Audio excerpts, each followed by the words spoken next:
Hello everyone and welcome back to Dragalia Foundry, a fan channel where everything Dragalia Lost can be found. This video is going to contain my review of the upcoming 2 summon showcases for the Persona collaboration. Cage Desire Part 1 features Joker, Mona, and Arsene, and Cage Desire Part 2 features Panther and Arsene. Notably, on the second showcase with Panther and Arsene, Mona and Joker will also be available, but they won't have an appearance rate up, meaning if you're trying to get them on that showcase, it just comes down to pure chance. On the first showcase, they do have a rate up. They'll likely be Worm Sigil eligible on the first showcase, meaning you can spark for them, and on the second showcase, they probably won't be. It looks like this is going to be similar to the New Year's split banner we had at the beginning of this year.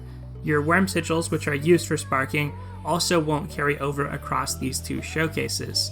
So these showcases are obviously exciting because they bring Persona characters into the world of Dragalia Lost, but I have to say I was extremely impressed looking at the characters that are featured here, and they're kind of just spot on meta impacting. So outside of this being a Persona collab showcase that people already want to summon on, I highly recommend summoning on these. In particular, the Part 1 showcase looks like the better of the 2. Fortunately, we have some free tenfold summons, so you're going to get spotted a little bit of summoning here that may get you the characters you want.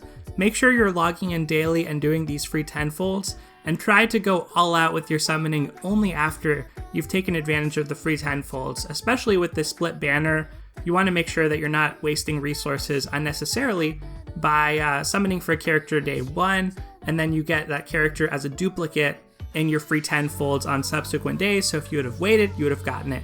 So the first showcase, the free summons last from the 31st to the 6th, and you can perform a tenfold summon every day. On the second showcase, you only get 1 tenfold summon, I suppose, on the first day that it's out. So yeah, this first showcase lasts about 6 days, it seems like. And I'm glad that the free tenfolds, the majority of them, of the 70 summons, are on that first showcase, because I do think it's the better of the 2. But that's also going to mean for those of you who really want Panther, you're not going to be spotted as much toward getting her. Now, I have some hope for this, because as you may know if you've watched the channel, my Wormite is a little bit low right now, but it's actually gone up a decent amount. I'm almost at 12k Wormite now, will probably be by the end of the day.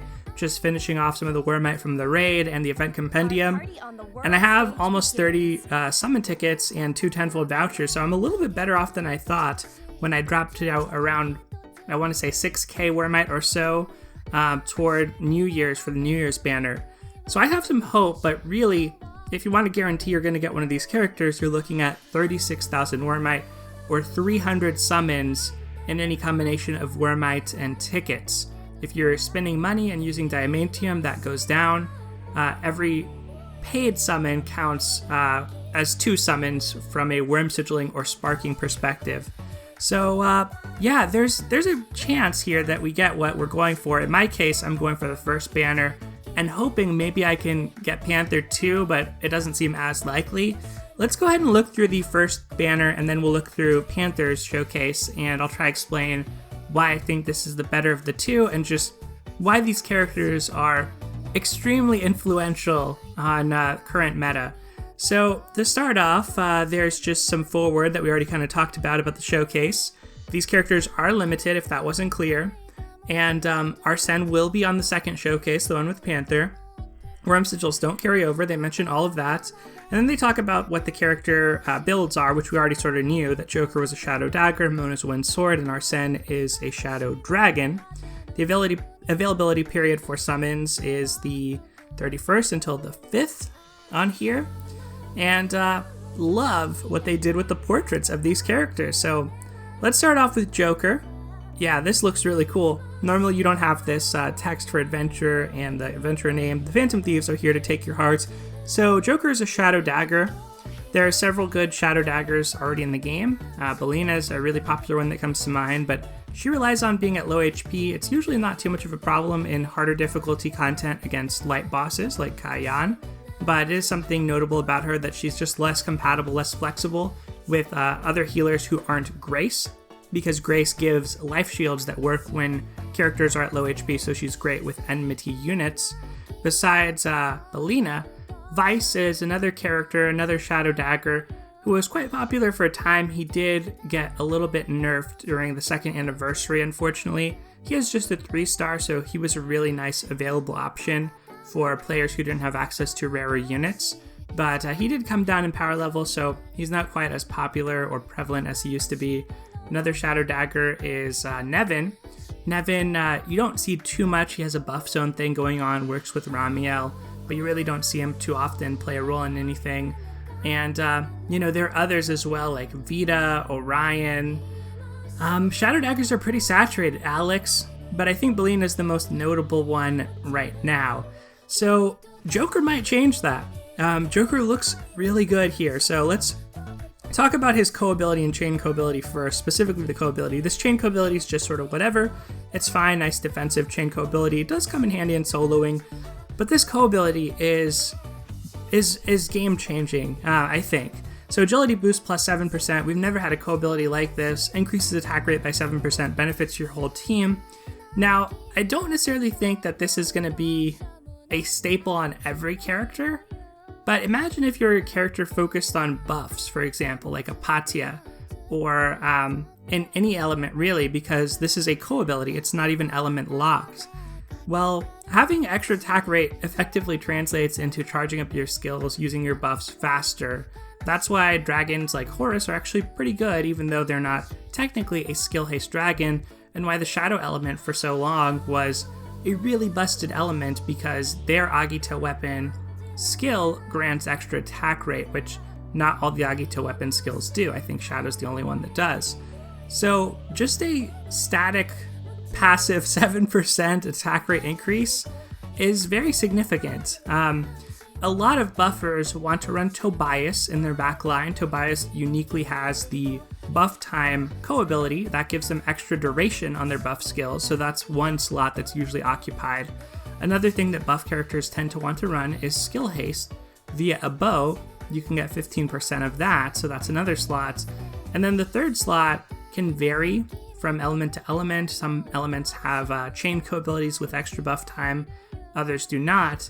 But I think, looking at this 7% agility boost, I would imagine Joker becomes the best in slot for that third slot if you're running any type of buff character, probably including healers who, as of version 2.0, also incorporate a lot more buffs and have some damage dealing elements as well, often via shared skills or dragon transformation. So basically, I think that this is really good. This alone could make Joker worth summoning for. Nobody in the game has this co-ability, and he's a limited collaboration character. You never know when this is actually going to be available in the game again. So some of the past limited characters that had unique co-abilities at the time include Tiki. Tiki had standard attack damage of 20%.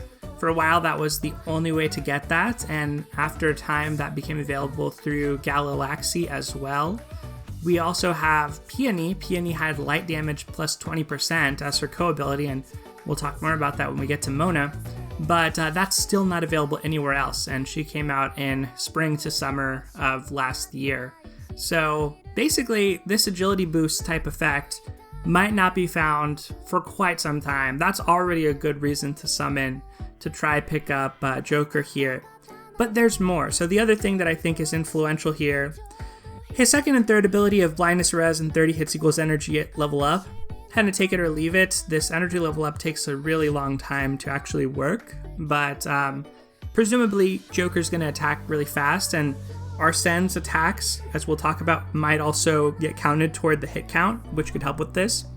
But his first ability is really the other thing I find to be very impactful here. So Will of Rebellion 2 grants the persona element Curse to certain attacks, also grants the user a persona gauge, and changes the shapeshift button into a persona button.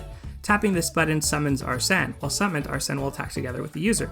Alright, so extra hits, extra damage, all good. Additionally, increases defense by 6%, so that's nice. And especially for characters who can't shapeshift, having some extra passive defense, it's not a lot, but it is nice because sometimes you're shapeshifting defensively to avoid an unavoidable attack. and grants the user a unique Force Strike that has 2 charge levels. At level 2, it dispels 1 enemy buff and partially fills the persona gauge if the attack connects. So that's basically the part that is game-changing. Not many shadow characters, or any characters in any element, can dispel on command, and it matters a lot for Kaiyan, the hardest light boss. Kaiyan puts up a yellow shield, and you have to dispel it. You can't generate skill energy by attacking it. Your skills will not charge up, so unless you had a dispel skill ready to go, you can get locked out of charging up skills. Now, if you attack it enough, deal enough damage, it'll temporarily go down, give you a window to charge up your skills, but usually that's a very bad situation to be in. So any character that can dispel on command, not requiring their skills to be ready to go, is pretty significant. This is another option for a master difficulty of Kaiyan. In that difficulty, Kaiyan's shield, you have to dispel them twice to get rid of them, which makes it particularly obnoxious and is why characters like Grace and Belina, and even off-element characters like Nobunaga and Valentine's Hildegard, ended up being so popular for that. Now, it is possible with other units, but you're going to have to really manage your dispel use a little bit better. So just having this on command is already very significant. And now that the legend difficulty of Kaiyan is out, well, this unique Force Strike, I have some optimism here. They don't say the modifiers of the special Force Strike, but legend difficulty of Kaiyan has a berserk phase, and in that phase, your damage is greatly reduced. So what you really want to do is focus on Force Striking to break the boss so that you can actually deal decent damage and try avoid some of the more devastating attacks that happen in Berserk. So basically on 2 fronts, on the Master front with the double dispel that's needed and being able to dispel on command being very good, and on Legend having an enhanced Force Strike of some type, I see Arsene as slotting in really well, specifically for solo. For co-op, sure, I think he'll be great. A lot of characters are really good. He'll be another option for co-op if you haven't had a meta character to bring in. But there, I think the comparison between him and Gala Shell on the current banner is a little bit more balanced, because Gala Shell in co-op, other characters can kind of cover her weaknesses. You're controlling her. She's bringing Shadow Blight and Shadow Blight Punisher to the team and a lot of Force Strike damage. And unlike when she's an AI, she's in your control. As an AI ranged character against Kaiyan, she's just not as good, but she's still good. But I think Arsene will be a little better, Joker rather, will be a little bit better for solo for sure. Alright, so let's scroll up now and finally look at the skills, and these are also a significant part of that. So his first skill, Marking Shot, deals damage to enemies directly ahead and partially fills the persona gauge if the attack connects. When Arsene is active, deals damage to enemies directly ahead.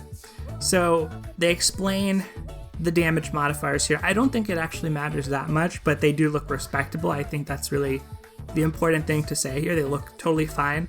The persona gauge, energy gained, we don't know how much it costs to activate Arsene or at what point of the gauge he becomes full, but I will point out that the second skill, or the second description, when Arsene is active, you don't gain persona energy in that. So likely the way that this will work is it's gonna deplete.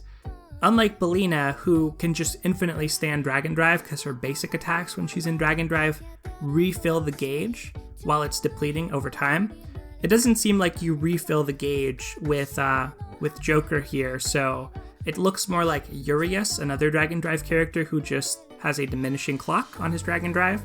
But still, this is already pretty solid normally, decent damage. And then when Arsene is active, extra 750 damage hit is very nice. So just the damage dealing skill, kind of straightforward. Decent SP cost, or nowadays SE cost, skill energy. Phantom Barrage, second skill, shareable. Deals damage to enemies directly ahead, reduces their strength, which is pretty big, and partially fills the persona gauge if the attack connects. The strength reduction will not stack. When Arsene is active, deals damage to the target and nearby enemies and reduces their strength. So you get a little bit of splash with Arsene active. Instead of directly ahead, it's also nearby enemies. And again, the strength reduction won't stack. So also looks like solid damage. A little higher, obviously, a skill energy cost on the second skill. You can share this. Maybe you want to share this, actually. Yeah, maybe you do want to share this. This has some interesting implications. because that strength minus 15% is a pretty big strength debuff. But more importantly, it lasts 20 seconds, which is a long duration for a debuff. A lot of debuffs don't last this amount of time, especially this large of a debuff to strength.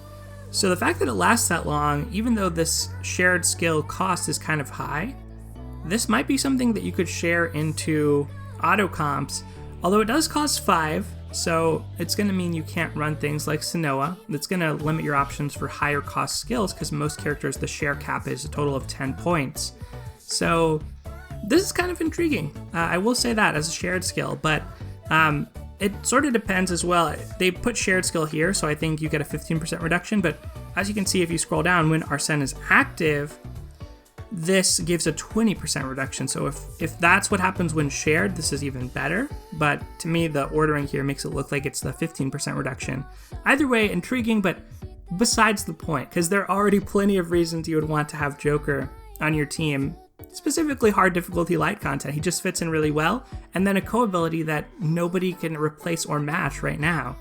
So yeah, as for the strength reduction itself in the context of high difficulty light content like Kaiyan, I think it's great. On Legend, there are times when Grace will just randomly die. She'll get caught in purple AoE or something.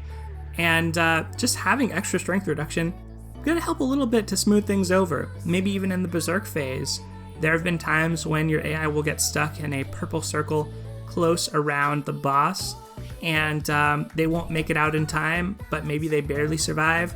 This type of strength reduction is gonna help with that, I think. So overall, yeah, I really like the looks of Joker. I think this might be the best character from the collab, but let's move on to Mona and talk about Mona. Mona also has something really good going. And one final note on Joker, just that the 4-strike, if you remember from the website, the 4-strike is like a Manicaster 4-strike. So keep that in mind. It's probably not the close range dagger 4-strike that you're used to.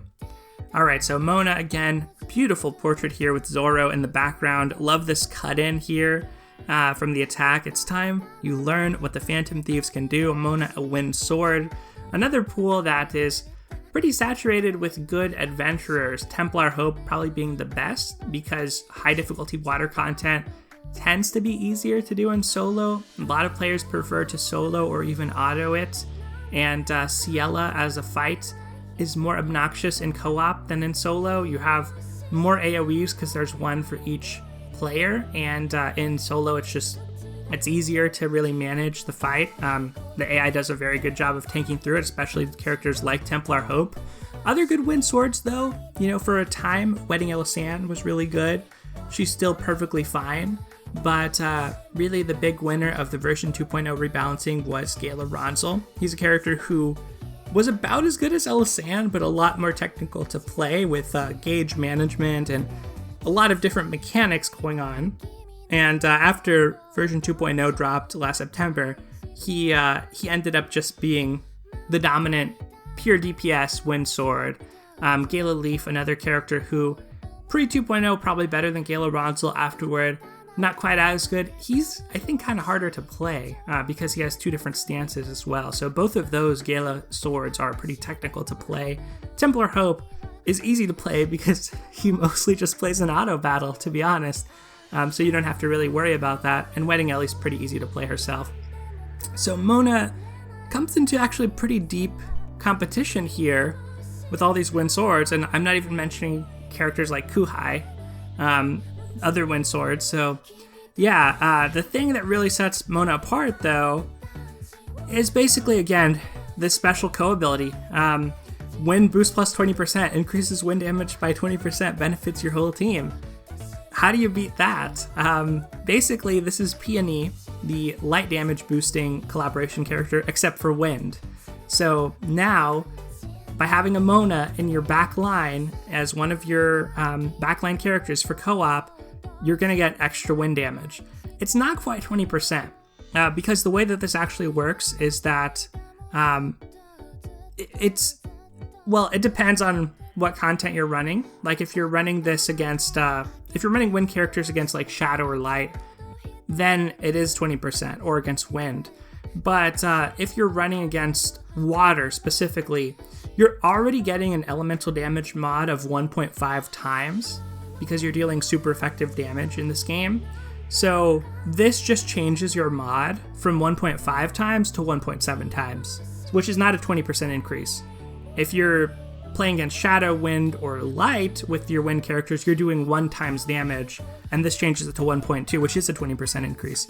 So basically, this gets a little diminishing returns if you're already dealing super effective damage, but all that to say, it's still one of the best backline options. Like, practically almost every Light character that's a DPS character wants to have Peony as one of their 3 backliners to provide co-abilities for co-op purposes.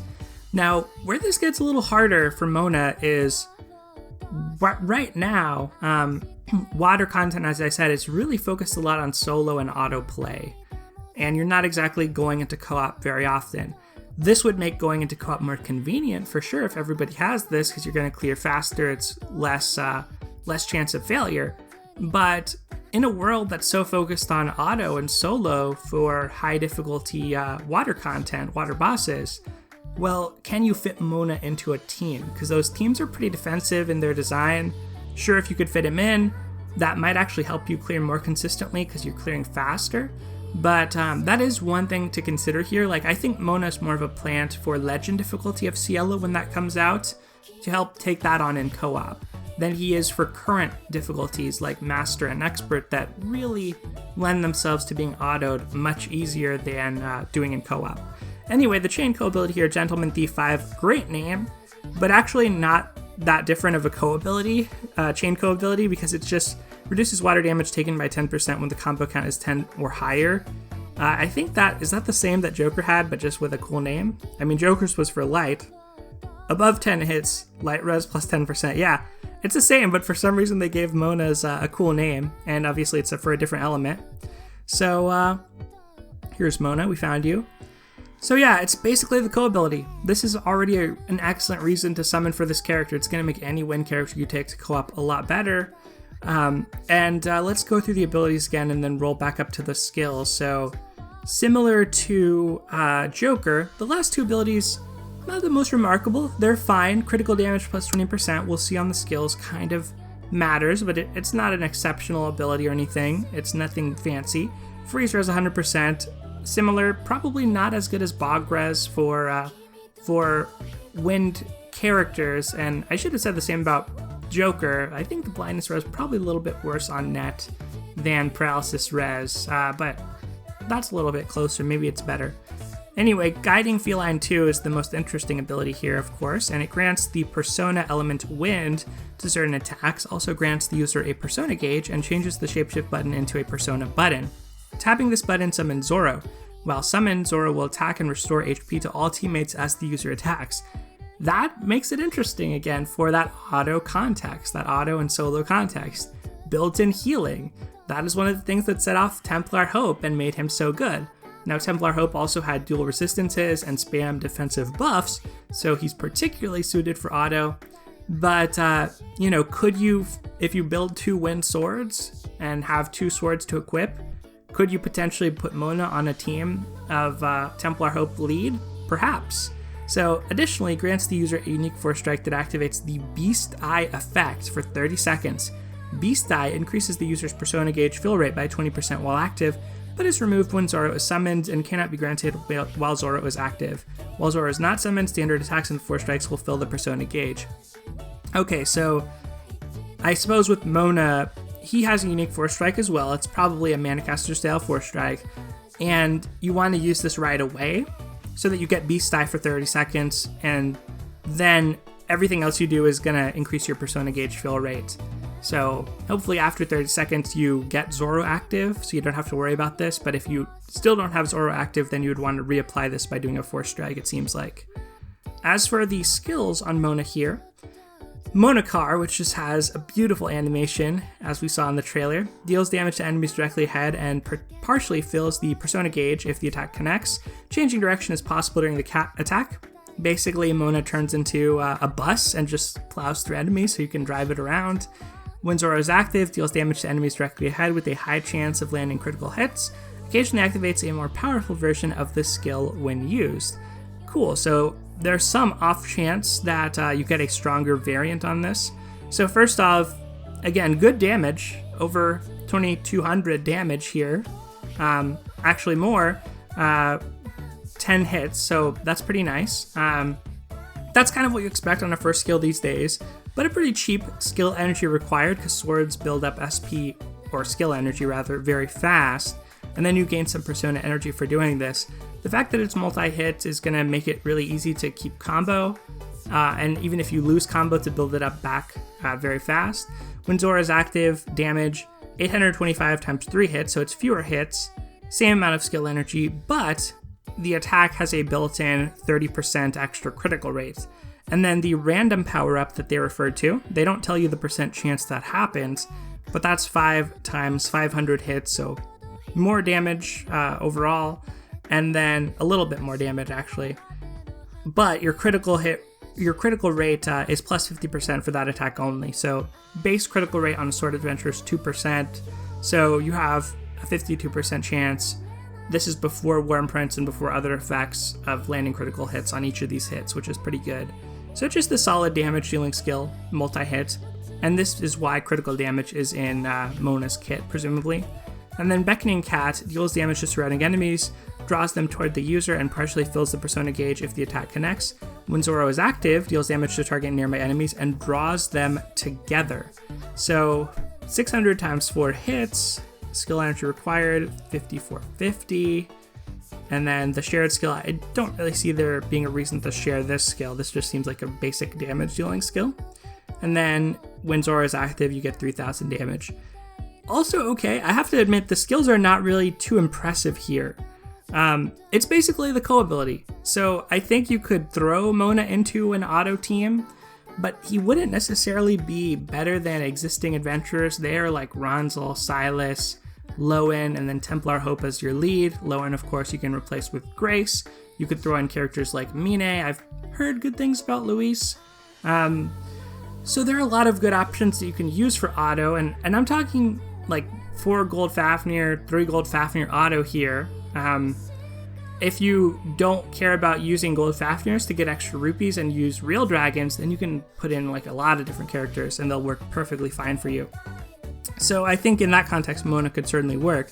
But yeah, I actually think that for Mona, it's basically this co-ability that's just very busted and hard to replace. That's why I think you'd want to get Mona, compared to Joker, who I do think has more in-battle applications as well.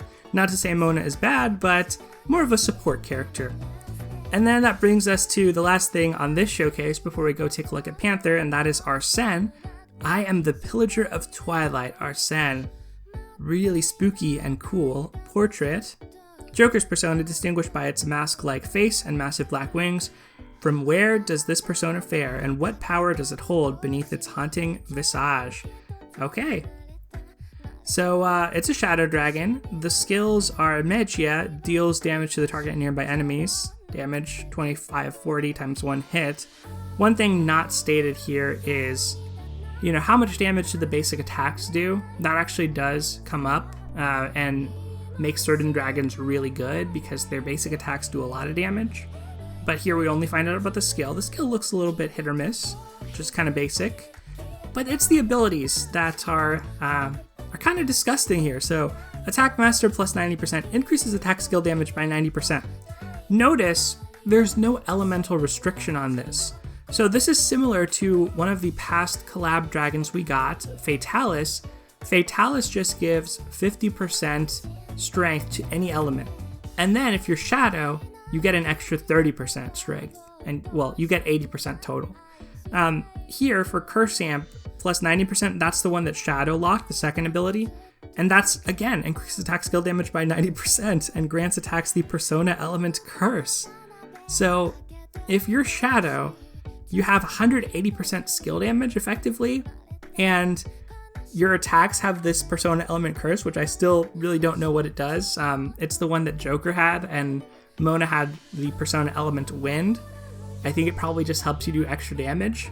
But, like, just an unconditional 180% skill damage is very significant. Right now, the staple dragon for a lot of characters in Shadow, like you have a role filler backline character that's supporting your team, you might throw on Shinobi. Shinobi's a skill damage dragon that gives 30% strength and 90% skill damage. This is 180% skill damage, and most characters, the bulk of the damage they deal comes through their skills if they're attacking characters. So this is very significant. Gala Catsheath is the other really high skill damage dragon in Shadow, but she has a drawback with you have to maintain cat stacks on her paw stacks. Every time you use your skills, you use up one of those stacks, and you don't get that back until you do a certain number of combo hits on the enemy or you shapeshift into her. So this doesn't even have that drawback. This is a very broken and insanely good dragon, as far as I can tell here. So they do have a comment regarding Arsene. Arsene will not appear in the Dragon's Roost in Halidom, but his bond will be maximized and part 1 of his dragon story will be unlocked when he is summoned. Rewards equivalent to the dragon thank yous granted by other dragons, normally obtained when reaching certain bond levels with them, can be obtained by reading both parts of his dragon story. Part 2 will unlock after reading part 1. Summon Arsene will not complete the reach bond level 10 with the dragon or reach bond level 30 with the dragon endeavors in Royal Regiment. Okay, so basically he works different from other dragons. He's not going to be hanging out in your dragon roost. Arsene has other things to do. And this, I don't really know, I don't know what else to say. Like, even at just the 90% skill damage of any element, that could be something for light element because they don't have a skill damage dragon yet. And like other elements, they have their own, like Shinobi I mentioned is the current skill damage dragon in Shadow. Wind has Vayu, same effects as Shinobi essentially.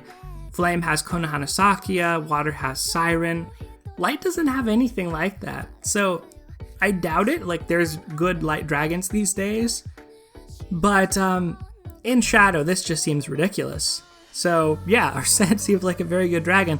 All of these make me think that this part 1 showcase is a slam dunk. Like, it's already collaboration characters, hard to replace.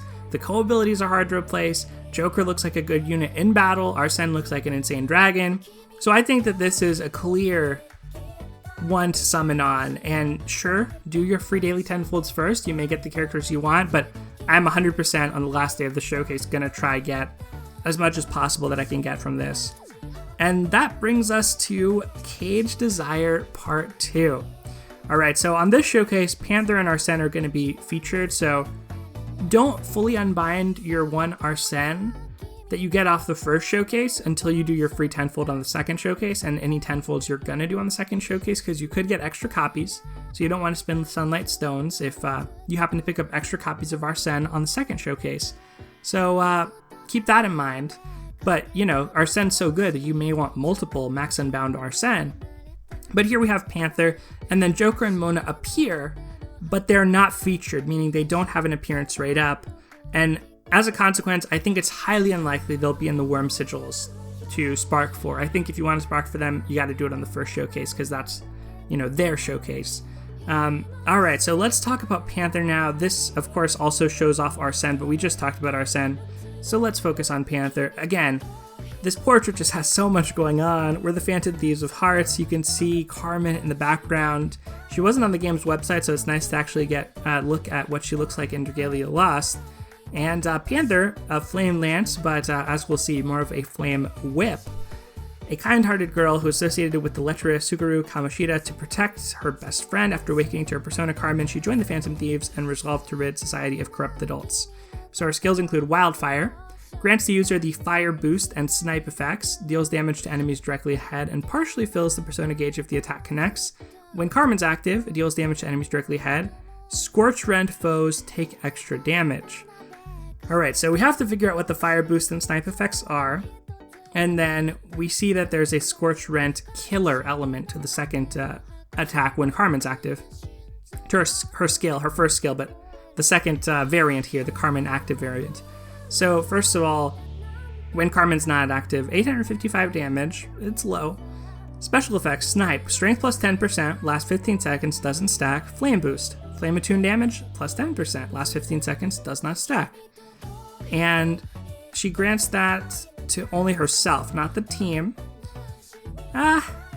This actually looks a little bit weak to me. 300 damage, or sorry, 300 persona energy, but like 855 damage is pretty low. And this is a very high skill energy cost for not long duration special effects. Now, when Carmen is active, 1496.2, which is very specific damage times 1 hit. And against Scorch Rend enemies, 135% damage increase. That's pretty good against Scorch Rend enemies specifically, but this actually looks kind of medium, so maybe we'll see something else in her abilities that explains it. But Feel the Heat deals damage to enemies directly ahead and inflicts Scorch Rend. Alright, so we wanted to see some source of Scorch Rend here. It's shareable. When Carmen is active, deals damage to enemies directly ahead, reduces their strength, dispels 1 buff from each target. Dispelling an enemy buff also lowers the enemy's flame resistance. Neither the strength reduction nor the resistance reduction will stack. So, again, the damage, I mean, it's okay, but look at the skill energy cost, very high for the second skill. Not good damage to SP or SE ratio.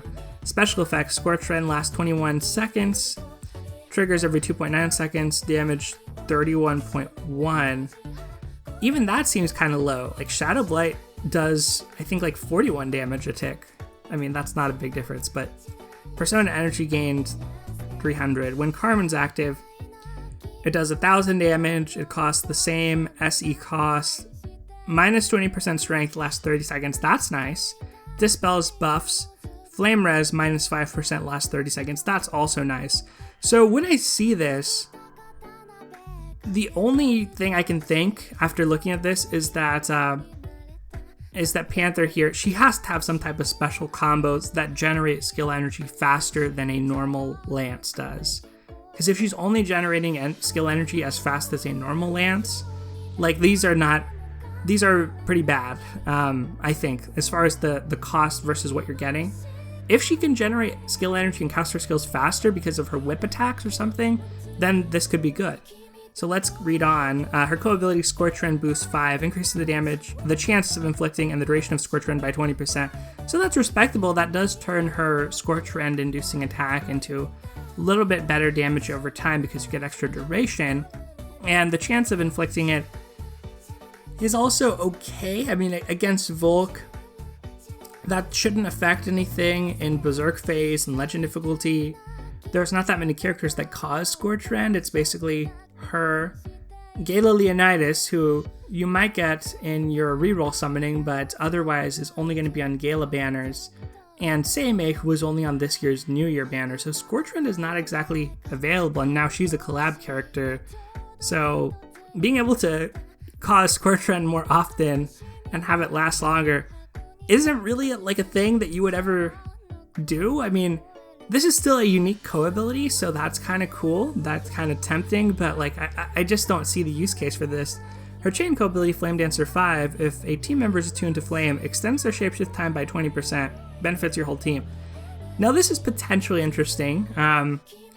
There's a lot of good dragon chain co-abilities though. So if you're in co-op running her on the back line and you just want extra shapeshift time for your Gala Mim or your Yuden or whatever, it's hard to put a character like this in your backline instead of characters who give you Dragon's Claws, which is strength buffs every time you shapeshift, or somebody like Yuya gives you Dragon Haste plus critical rate, also pretty good.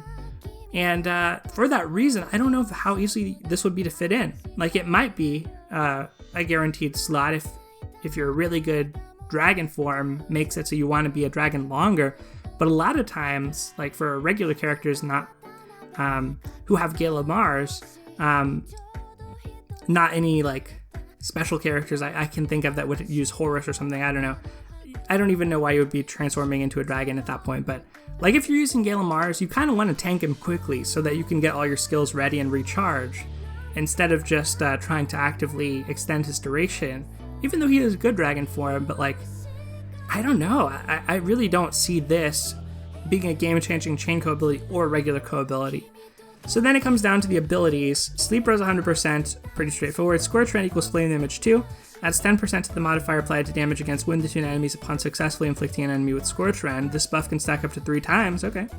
And after activating this ability, it will not activate again for 5 seconds. This is good. So this doesn't expire. So you can stack this 3 times and have a 30% extra mod against Scorcher and enemies, so that's pretty good.